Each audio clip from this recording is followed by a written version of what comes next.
الحمد لله نحمده ونستعينه ونستغفره ونؤمن به ونتوكل عليه ونعوذ بالله من شرور أنفسنا وسيئات أعمالنا من يهده الله فلا مضل له ومن يضلل فلا هادي له وأشهد أن لا إله إلا الله وحده لا شريك له وأشهد أن محمدا عبده ورسوله يا أيها الذين آمنوا اتقوا الله حق تقاته ولا تموتن إلا وأنتم مسلمون يا أيها الناس اتقوا ربكم الذي خلقكم من نفس واحدة وخلق منها زوجها وبث منهما رجالا كثيرا ونساء واتقوا الله الذي تساءلون به والأرحام إن الله كان عليكم رقيبا يا أيها الذين آمنوا اتقوا الله وقولوا قولا سديدا يصلح لكم أعمالكم ويغفر لكم ذنوبكم ومن يطع الله ورسوله فقد فاز فوزا عظيما أما بعد فإن خير الحديث كتاب الله وخير الهدى هدى محمد صلى الله عليه وسلم وشر الأمور محدثاتها وكل محدثة بدعة وكل بدعة ضلالة وكل ضلالة في النار فأعوذ بالله السميع العليم من الشيطان الرجيم من همزه ونفخه ونفسه أم كنتم شهداء إذ حضر يعقوب الموت إذ قال لبنيه ما تعبدون من بعدي قالوا نعبد إلهك وإله آبائك إبراهيم وإسماعيل وإسحاق إلها واحدا ونحن له مخلصون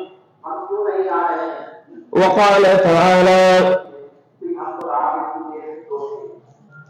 وإذ قال لقمان لابنه وهو يعظه يا بني لا تشرك بالله إن الشرك لظلم عظيم رب اشرح لي صدري ويسر لي أمري واحلل عقدة من لساني يفقهوا قولي سبحانك لا علم لنا إلا ما علمتنا إنك أنت العليم الحكيم برادران اسلام حاضرین جمعہ بزرگوں نوجوانوں اور عزیز بچوں سب سے پہلے میں اپنے نفس کو اور آپ تمام حضرات کو تقوی کی وصیت کرتا ہوں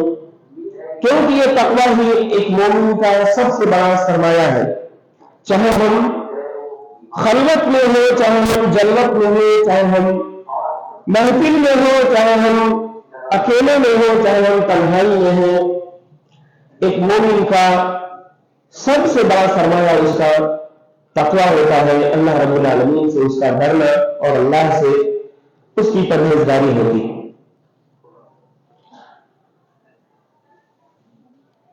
برادران اسلام اس دنیا میں اللہ رب العالمین نے ہمیں پیدا فرمایا تو یوں ہی اس نے ہمیں بے مقصد نہیں چھوڑا بلکہ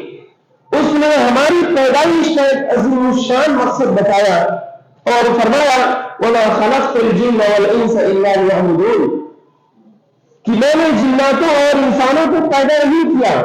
ہاں مگر صرف اس وجہ سے تاکہ وہ میری ہی عبادت کریں جب ہم اس دنیا میں ایک مشن کے تحت ایک مقصد کے تحت اور ایک عظیم مقصد کے تحت آئے ہیں تو ایسی صورت میں